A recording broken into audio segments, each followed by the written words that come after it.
It's Jonathan Gerber with the Jerusalem Portfolio, and I'm excited to welcome Eitan from Israel, who's going to talk to us about Ambovent, which is a phenomenal hacked-together piece of equipment that we're going to see around the world saving lives, particularly in developing countries and rural hospitals where there simply isn't the capital needed to buy a $30,000 ventilator. And Eitan and his colleagues in Israel hacked together what is now a widely used and adopted piece of equipment that hospitals can buy and build for under $500. With that, I'm going to welcome Eitan, a real hero of Israel and humanity today. The Jerusalem Portfolio advocates investment in Israel, generally in the publicly traded securities. And of course, you're not a public company, but I wanted to take the opportunity to interview you and get your story about how you came up with Ambovent, how you're changing the world, and how it's impacted positively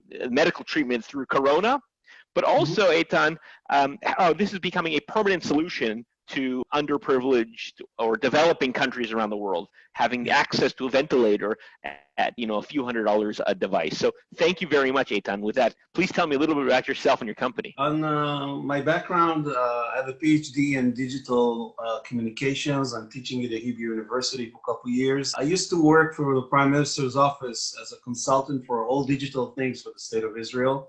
Mainly it was all the social media and advocacy, our presence as a country online and so on. Recently, I'm involved in startups, in enhancing them, in investing in them, sort of also scouting for Israeli innovations, for corporates, for governments outside Israel.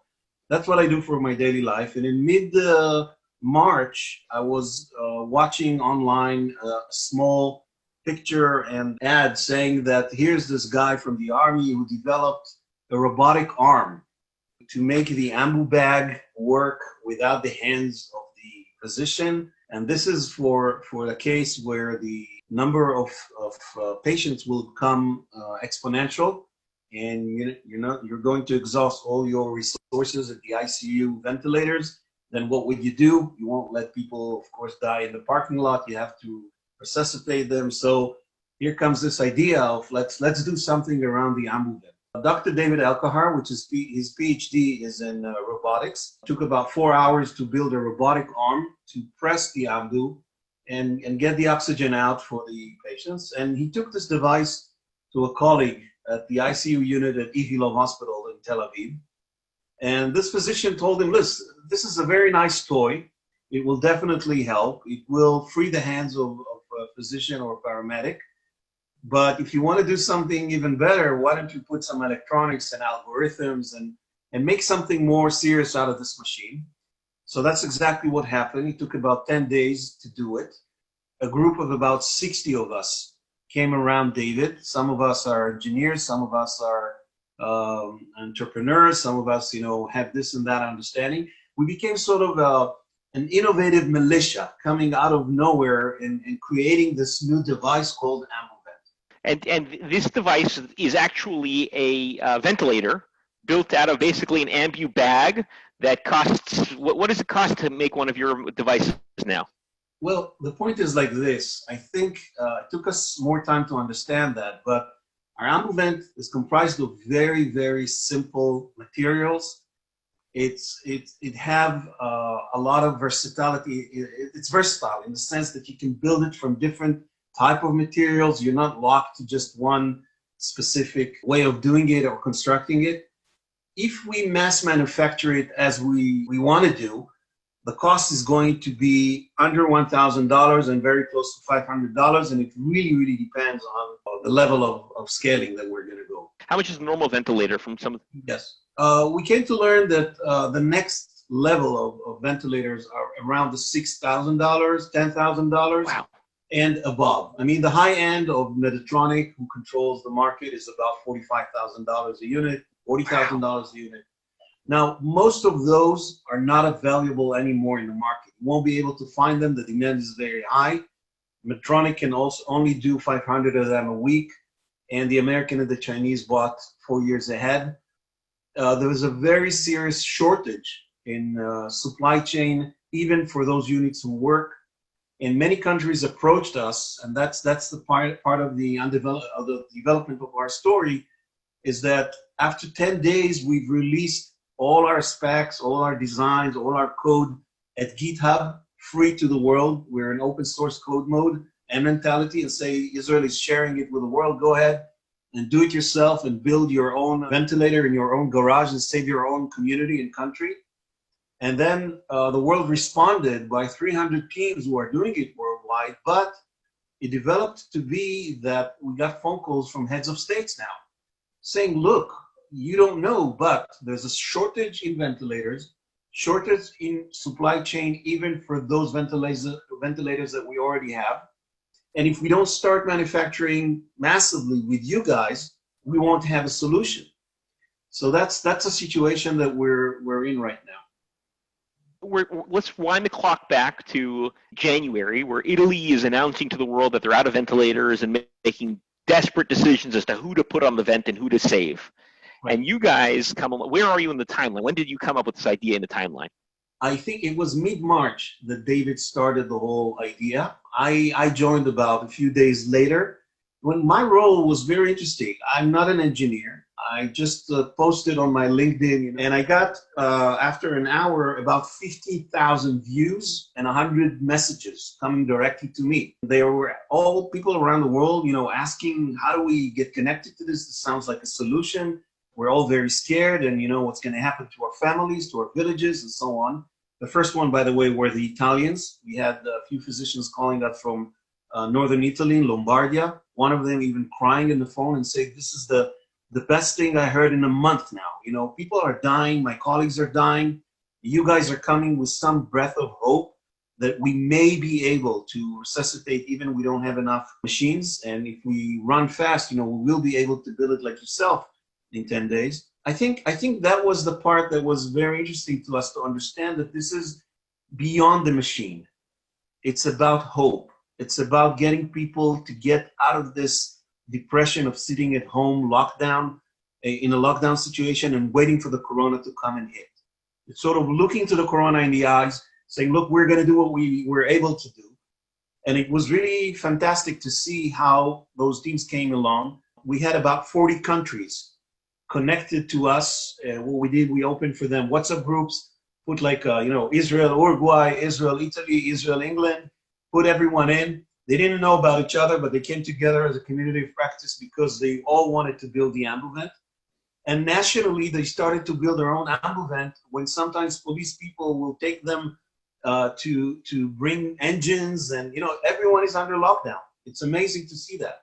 Now we have those teams who really were able to take, let's say, the artificial intelligence, the software that we put free online as an idea on GitHub, materialize it on the other side of the world into a real machine. And then, we sort of moved from this romantic stage of just building a do-it-yourself machine in your garage into a sort of a national solution for states in Africa, South America, and Southeast Asia. Fantastic. Now, how are you, Eitan? We're out of a lockdown, particularly you in Israel at the end of May, and things are sort of normalizing. But in February and March, when these ideas are coming around, how did you even get the parts? I mean, you're sitting in your home in Baka, and David's sitting in his home somewhere else in Israel. And great, you can talk to one another on WhatsApp or computers or whatever, but how do you actually move parts around? Buy engines, buy controllers, tell me about the logistics of innovating a new product in the depths of a war against obviously a virus, but a war nonetheless. Right. I would say it's a combination of anxiety and chutzpah. The anxiety is the mother of all innovation here, because we were really afraid for Israel that we're not going to have enough resuscitators to help everyone around. So it really pushed us. I think the fact that David comes from the Air Force made it easy for him to move from one another. And then we had other engineers with much chutzpah, saying, we don't have to move during the day, let's move during the night when people are, all sleeping, let's get together. This type of things, some of it was really underground. That's the way we collaborated. Do you have a sense of how many Ambuvents have been downloaded from GitHub and manufactured around the world? Do you have a sense of the adoption globally? Yes. Well, after an hour, when we published it, and I think the media picked on us because it was very interesting. I mean, what are those Israelis doing, and why are they sharing it for free with the world? So we got Bloomberg, and later on was even New York Times and other media outlets, of course, Jerusalem Post, all the Israeli media. When we posted it, in about an hour, we saw in our statistics that 19,000 engineers and hackers downloaded our code. And we said, GitHub is not a website for news or music. It's a website for geeks and makers and hackers and programmers to come and share code and build things. So if 19,000 downloads were occurring in such a speed, most likely people are about to pop up anywhere in the world and tell us about what they're doing.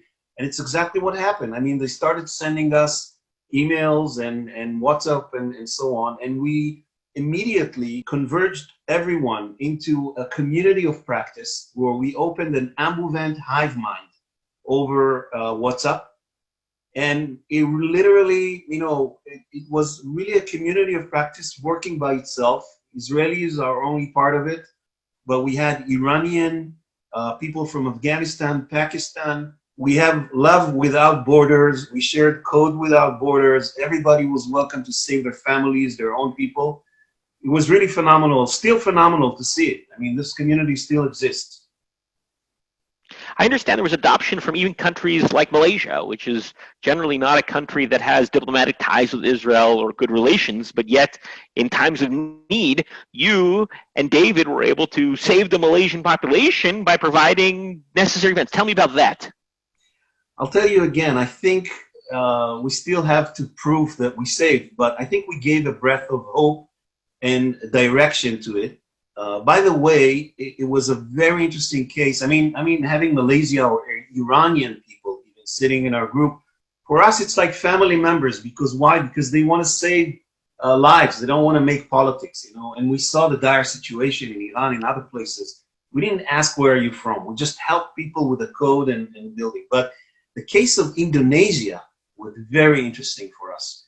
Because one of their engineers approached me and he said, I'm a Shomer Shabbat, and I still worked during those times in Shabbat because it was Pikuach Nefesh Larabim. It was really a life-threatening situation for many. And one of them approached me, I remember, late at night on Shabbat Eve, and he said to me, Dr. Eliram, people told me you're a world expert for what Indonesia is really looking for. And I said, with all modesty, what can I help Indonesia? He said, we have 17,000 islands, and we don't know how to send resuscitators to each island. But somebody told me you have an idea. I said, idea I may have. Here's what our group is doing. And I explained to him what open source code is all about. How we uploaded an idea, crafted it into digital bits and bytes, put it over the GitHub. And when he downloaded, he was holding his head like this, and he says, wow. If we do it with all our engineers in the islands, we can save lives. It's really phenomenal. This is a world without borders. Things are moving very fast. Now we're friends, and he has an entire team working there. I can't forget how the team from Egypt came along. My father is born in Egypt, and immediately I started to chat a little bit in Arabic with Muhammad, who's building the Ambovent, the Cairo version. Again, it sounds like exciting, but I think the dire situation today in Brazil and soon in Africa is really pushing us to try and get better and even faster in what we're doing. Really fantastic. Eitan, it's a great story. Tikkun olam v'gam or legoyim, and it's really beautiful to see you and David coming up with these crazy ideas, taking a basic design and enhancing it, modifying it, and giving it away free around the world, really to save lives. And that's a beautiful thing. And I understand that these didn't just solve the critical need during Corona, during 2020, but you're building sustainable devices that'll work potentially for years to come in these developing markets where they can't afford a $10,000 or a $30,000 Medtronic ventilator. And the Ambuvent will actually be a permanent fixture in many of these rural and developing world hospitals. And that's a beautiful thing. That's exactly it, Jonathan. If I may say, we launched our crowdfunding campaign in order to do everything for free for those developing and vulnerable communities. I don't know if it will mature. I'm still waiting, maybe a week, maybe two, to see if we can get the $100,000 that we need in order to finalize it and do it for free for everybody. Because we have to build a machine that people can rely their lives on it. It's like a parachute, Somebody's going to use it one time and they need to survive. We're not going to send junk out of Israel. We're going to send the best of Israel. We already have Ambovent version 5 because we put a lot of engineering time and brain to build the next generations of Ambovent. However, we're very, very short in funding. But if in 2 weeks, I think, if we're not getting the philanthropy to help us, I'm assuming I will use my knowledge and connections in the investment world to try to find those fundings and really push it with the business motivations because we need really to hurry up. It is a solution for Ethiopia. We had the Prime Minister of Ethiopia approaching us, asking that Ambovent will be the national solution for Ethiopia. We agreed. He nominated Ethiopian Airlines to be the one to manufacture Ambovent for Ethiopia and the entire African continent. We have some very good connections in many countries in Africa and South America.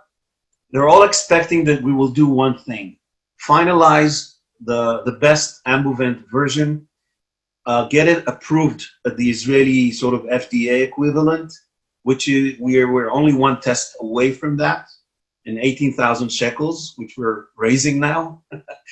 And once we do that, all of them will rely on the Israeli approval, as they know that Israel is very strict in Dushat HaChaim, how precious human life is, and they all accept the Israeli approval as fine for them. And hopefully, with that, we will be able to send master devices to those countries so they can replicate it as much as they need and as much as they want for free, and then deploy it in hospitals. This is what we're hoping to do. If we find a way to do it with philanthropy, it will be the best for us. You can look at our ambovent.org. We've set up the entire information for those who really wants to help us building those master machines. If the situation is such that philanthropy doesn't work these days as easy, because people are in aniyei chakodmim, people are very much under anxiety and really care for the local community. Some of them don't have the capacity to help Africa or Brazil. Fine, we'll take it where the world is leading us, and we'll go into the impact investment or other investment and make it right. Beautiful. תודה רבה וחג שמח לך, איתן. Thank you very much, Jonathan. Thank you.